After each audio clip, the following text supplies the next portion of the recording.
2018ஆம் ஆண்டு தொடங்கி முழுதாக 2 வாரங்கள் முடிந்திருக்கவில்லை. மார்கழி மாதம் கடந்திருந்தாலும் ஆண்டாள் தான் தமிழ்நாட்டை ஆண்டு கொண்டிருந்தார். வைரமுத்து பேசிய ஒற்றை பேச்சு ஆண்டாளை அரசியலாக்க வைரமுத்துவின் நாக்குக்கு 10 கோடி ரூபாய் விலை வைத்தார் அந்த பாஜக பிரபலம். அம்மாவின் தொண்டனாக, அதிமுக அமைச்சராக பல பரிமாணங்களில் தமிழ்நாட்டு மக்களுக்கு அறிமுகமான அந்த நபர் இப்போது இந்து மத காப்பாளராக அவதாரம் தெரிவித்திருந்தார்.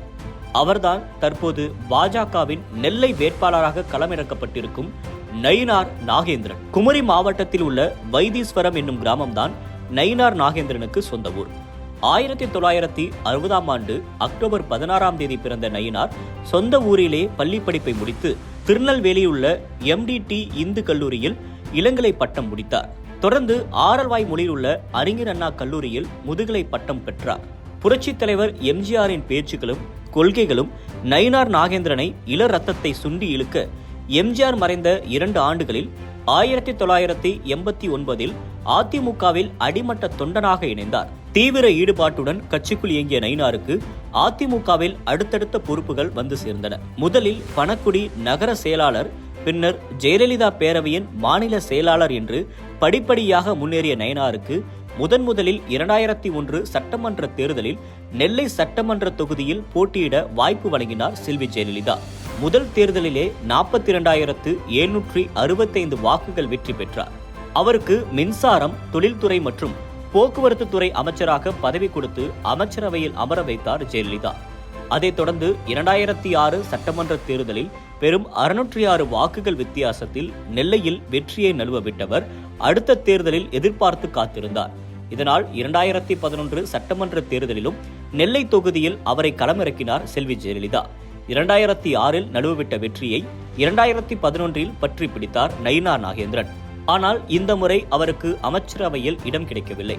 கட்சி பணியை மட்டும் கவனித்துக் கொண்டிருந்தவர் 2016 சட்டமன்ற தேர்தலில் மீண்டும் நெல்லையில் போட்டியிட்டார். ஆனால் இந்த முறை வெறும் 601 வாக்குகள் வித்தியாசத்தில் தோற்கடித்தது திமுக.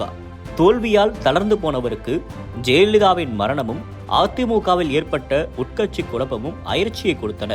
முக்கிய புள்ளிகள் எல்லோரும் சசிகலா அணி, EPS அணி தாவிக் கொண்டிருக்க நயினார் மட்டும் கட்சி விட்டு கட்சி தாவி பாஜகவில் ஐக்கியமானார். டெல்லி சகவாசம் கிடைத்தாலும் தாய் வீட்டை விட்டுக் கொடுக்காத நயினார் முக்கிய மேடைகளில் ஜெயலலிதாவின் புகழ்பாட மறப்பதில்லை. ஒருமுறை பாஜகவின் மேடையில் ஜெயலலிதாவின் ஆளுமை பற்றி புல்லரிக்க பேசியவர் தான் கட்சியை விட்டு வெளியே வந்த கதை தெரிய வேண்டுமானால் அண்ணன் எடப்பாடியிடம் கேளுங்கள் என பொடி வைத்து முடித்தார். பாஜகவுக்கு சென்றதும் அவரது இந்து மத பக்தி இந்துத்துவ பக்தியாக உருவெடுத்தது. ஆண்டாள் பத்தி பேசிய வைரமுத்துவின் நாக்கிற்கு 10 கோடி ரூபாய் விலை வைத்தார். இதனால் அவரது முகம் மீண்டும் லைம்லைட்டுக்கு வந்தது. சர்ச்சையோடு சர்ச்சையாக நெல்லை தொகுதியில் ஆக்டிவாக வலம் வந்தவருக்கு நல்வாய்ப்பாக அமைந்தது 2021இல் அமைந்த அதிமுக பாஜக கூட்டணி.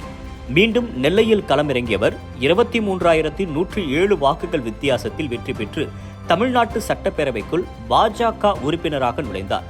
சீனியர் என்ற முறையில் அவருக்கு பாஜக சட்டப்பேரவை குழு தலைவர் பதவியை வழங்கியது பாஜக.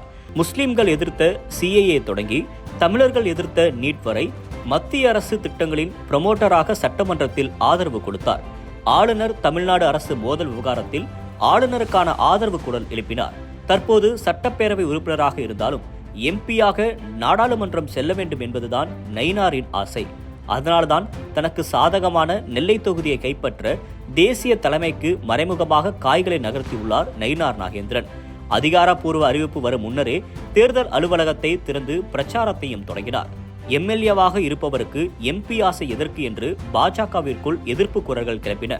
அதிமுகவிலிருந்து பாஜகவிற்கு தாவிய சசிகலா புஷ்பா, ஆளுநர் பதவியை எந்த நேரமும் கைவிட தயாராக இருந்த தமிழிசை என பலரும் நெல்லையை குறிவைத்ததாக கூறப்படுகிறது. போதா குறைக்கு சொந்த கட்சியை பாஜகவில் இணைத்துவிட்ட சரத்குமாரும் நெல்லை தொகுதியில்தான் விருப்பம் காட்டியதாக செய்திகள் பரவின.